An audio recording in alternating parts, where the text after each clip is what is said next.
पूर्व शिक्षा मंत्री एवं कांग्रेस नेत्री गीता भुक्कल पहुंची महेंद्रगढ़। निजी स्कूल के कार्यक्रम में बतौर मुख्य अतिथि के रूप में पहुंची थी गीता भुक्कल। वहीं गीता भुक्कल ने सरकार की नई एजुकेशन नीति की भी जमकर सराहना की। वहीं 1 अक्टूबर से दिल्ली में हरियाणा रोडवेज के आवागमन को बंद करने को लेकर उन्होंने कहा कि हरियाणा रोडवेज की बसें अधिकतर कंडम हो चुकी हैं। ट्रांसपोर्ट विभाग एवं ट्रांसपोर्ट मिनिस्टर को हरियाणा रोडवेज के बेड़े में नई बसें शामिल करने को लेकर पहले सोचना चाहिए था। और उन्होंने कहा कि यहाँ से दिल्ली नजदीक है, तो जो हमारी बेटियों के लिए बसें चलाई गई हैं, पढ़ाई को लेकर वह बसें भी अधिकतर कंडम हो चुकी हैं। हरियाणा सरकार को दिल्ली सरकार से बातचीत कर कोई भी बीच का हल निकाल लेना चाहिए ताकि बसों का आवागमन न रुके। वहीं बेमौसम की बरसात को लेकर भी उन्होंने सरकार से मांग की है कि किसानों को सही समय पर गिरदावरी करवाकर उचित मुआवजा देना चाहिए। वहीं जिला महेंद्रगढ़ की खराब सड़कों को लेकर उन्होंने कहा कि हरियाणा में अधिकतर सड़कें टूटी हुई है, सरकार को वह भी जल्द से जल्द ठीक करा देनी चाहिए।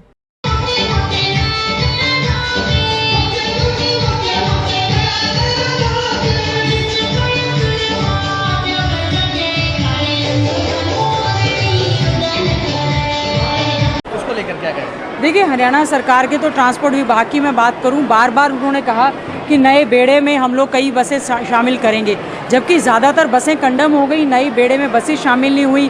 कुछ जगह पर नए बस अड्डे बना था। दिल्ली तो हमारा एनसीआर से सबसे ज़्यादा हमारी कनेक्टिविटी है। आवागमन जितना ज़्यादा रहेगा, चाहे दिल्ली में हरियाणा वाले आएँ, चाहे हरियाणा से दिल्ली वाले में जाए, तो इस और को सरकार को पूरा ध्यान भी देना चाहिए। और सबसे ज़्यादा, क्योंकि आज मैं शिक्षा के संबंधित बात करूँगी, बार बार ये घोषणा हुई है कि लड़कियों के लिए सेपरेट बसेस चलाई जाएंगी ताकि शिक्षा में बेटियां जो हैं हमारी आगे जा पाएँ। तो ये कहना चाहूँगी कि इनको नई बसों के साथ साथ में दिल्ली गवर्नमेंट से भी बात करनी चाहिए और हरियाणा को स्वयं इसमें स्टेप उठाते हुए केवल ना व्यापार के हिसाब से बल्कि शिक्षा के हिसाब से भी हमारे बहुत से बच्चे जो हैं वो दिल्ली जाते हैं। 4 दिन बचे, सिर्फ 4 दिन बचे, मात्र सिर्फ 4 दिन बचे हैं। 1 अक्टूबर से बंद हो जाएंगी बसें। देखिए, हम लोग इस मामले को अपने संज्ञान में लेकर आए हैं। ज़रूर प्रयास करेंगे कि सरकार इस और कदम उठाए। और दिल्ली तो मैं समझती हूँ, हमारा तो ये क्षेत्र खास तौर से जो मैंने कहा कि एनसीआर रीजन में है, हम लोगों को इससे काफ़ी ज़्यादा नुकसान होगा।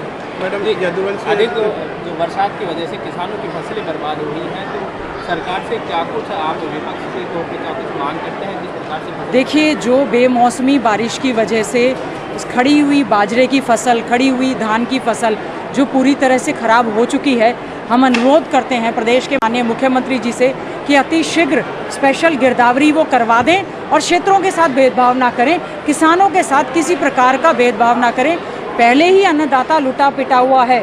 बहुत सारे ऐसे हमारे रजिस्टर्ड किसान हैं जिन्होंने रजिस्ट्रेशन करवा रखी है, उनकी सारी की सारी फसल, न केवल किसानों की फसल बर्बाद हुई है बल्कि गलियों में, सड़कों में, गाँव में, तालाबों में पूरी तरह से पानी जो है भरा हुआ है। अति शीघ्र उसकी व्यवस्था करके किसानों को जो है उचित मुआवजा देने का काम सरकार को शीघ्र करना चाहिए। मैडम, कांग्रेस के ही विधायक हैं महेंद्रगढ़ के अंदर, और महेंद्रगढ़ की जो सड़कों के हालात है, नारनौल से लेकर के दादरी तक की जो सड़क हालात है बहुत खराब है। पीछे उप मुख्यमंत्री भी आए, वो भी कह के गए कि ये रोड सड़कों की हालत पूरे प्रदेश भर में बद से बदतर है।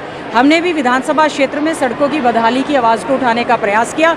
हमें समझ नहीं आता है कि चाहे वो बारिश की वजह से या जो भी किसी को भी ठेकेदार की क्वालिटी पुअर होने की वजह से दी गई है, आज सड़कों की, चाहे शहरों की, चाहे गाँव की बात हो, चाहे पीडब्ल्यूडी की रोड्स की बात हो, बड़ी बुरी हालत है। हम समझते हैं सड़कों के जाल से, अच्छे जाल बिछने से जहां हमारा व्यापार और दूसरी गतिविधियां बढ़ती हैं, सरकार को इस बारे में अतिशीघ्र संज्ञान लेना चाहिए। आज यहाँ पर जो है विशेष तौर से यदुवंशी एजुकेशन इंस्टीट्यूट के यहाँ के सम्मान